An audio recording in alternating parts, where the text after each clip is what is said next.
Welcome to K7 news. నా పేరు కళ్యాణి. మీరు నడుం కట్టితే తప్ప పోలీసులు వస్తారు, ఈగలు వస్తారు, ఎస్బీఓలు వస్తారు, ఇంటెలిజెన్స్లు వస్తారు, వాళ్ళే చూసుకుంటారనేది కరెక్ట్ కాదండి.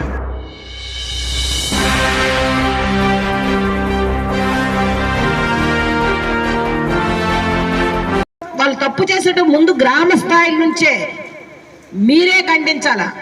మీరు ఖండిస్తేనే యూత్ బాగుపడుతుంది. మాకి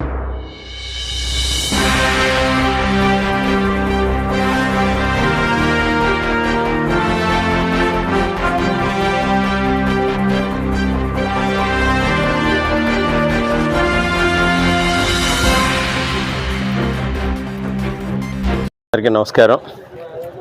ఈ రోజున నర్సీపట్నం రూరల్ సర్కిల్ పరిధిలో Narsipatnam rural police station Gabbada గ్రామంలో ఈ early hours cordon and search operations నిర్వహించడం జరిగింది. ముఖ్యంగా ఈ గబ్బాడ గ్రామంలో ఎన్డీపీఎస్ సంబంధించి గతంలో సుమారుగా 24 కేసులు మేము రిజిస్టర్ చేయడం జరిగింది. అంటే ఎక్కడైనా సరే ఏదైనా అనకాపల్లి జిల్లాలో గంజాయి గురించి ఆలోచిస్తుంటే నర్సీపట్నంకి సంబంధించి గబ్బాడ అన్న విలేజ్ కూడా ఈ గాంజా వ్యాపారానికి, గాంజా స్మగ్లర్స్కి అది కేంద్రం అయి ఉంది.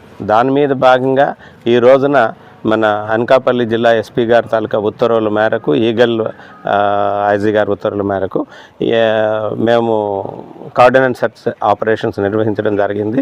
ఇందులో నర్సీపట్నం సర్కిల్కి సంబంధించిన సర్కిల్ ఇన్స్పెక్టర్ గారు, సబ్ ఇన్స్పెక్టర్స్, సిబ్బంది అందరూ కూడా పాల్గొనడం జరిగింది. మరిగా 21 బైక్స్, ఎటువంటి రికార్డు లేని 21 బైక్స్ స్వాధీనం చేసుకోవడం జరిగింది. అలాగే 2 కార్లు కూడా స్వాధీనం చేసుకోవడం జరిగింది. అట్లాగే ప్రీవియస్గా ఇక్కడ కొంతమంది కన్జ్యూమర్స్ కూడా ఉన్నారు. ఆ కన్జ్యూమర్స్ను కూడా పిలిపించి మళ్ళీ ఒకసారి కౌన్సిలింగ్ చేయడం జరిగింది. ప్రతి హౌస్ కూడా క్షుణ్ణంగా చెకింగ్ చేయడం జరిగింది.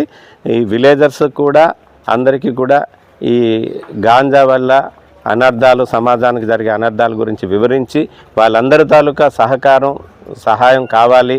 ఈ గాంజాని పూర్తిగా మన ఆంధ్రప్రదేశ్ నుంచి ఎరాడికేట్ చేయాలి అంటే మీ సహకారం అవసరం అని చెప్పేసి వాళ్ళందరినీ కూడా మనం రిక్వెస్ట్ చేయడం జరిగింది. మీరు నడుం కట్టితే తప్ప పోలీసులు వస్తారు, ఈగలు వస్తారు, ఎస్బీఓలు వస్తారు, ఇంటెలిజెన్స్లు వస్తారు, వాళ్ళే చూసుకుంటారనేది కరెక్ట్ కాదండి. అంటే అదర్ కంట్రీలో ఏముంటుందంటే, అదర్ కంట్రీలో నేరాలు తక్కువే, మన దగ్గర ఎక్కువ. ఎందుకంటే ఫస్ట్ వాళ్ళు విలేజర్స్, పబ్లిక్ నుంచి అవేర్నెస్ వస్తుంది. ఊర్లో ఏ పార్టీ వ్యక్తి అయినా తప్పు చేసేటప్పుడు అందరూ ఒకటయ్యి ఈయన తప్పు చేస్తున్నాడని ఖండించేటప్పుడే అది నిర్మూలన అవుతుంది. అలా కాకుండా ఏదైనా సరే చిన్న స్మెల్, ఇది గంజాయి ముఖద్వారం మన గ్రామం. ఏంటంటే జస్ట్ ఒక 20 కిలోమీటర్లు వెళ్ళిపోయామనుకో ఆ లైవ్లీహుడ్ అంతా మారిపోతుంటుంది. అటువంటప్పుడు వాళ్ళు తప్పు చేసేటప్పుడు ముందు గ్రామ స్థాయి నుంచే మీరే ఖండించాలా. మీరు ఖండిస్తేనే యూత్ బాగుపడుతుంది. మాకేం పోయిందిలాడు ఆ పార్టీ వాడు, ఈ పార్టీ వాడు అంటే అవ్వదండి. ఇది ఒక మహమ్మారి. అంటే 1 కేజీ 1000 మంది మీద ప్రభావం చూపిస్తుంటుంది. హార్మోన్స్ ఇన్బ్యాలెన్స్డ్ అయిపోతాయి.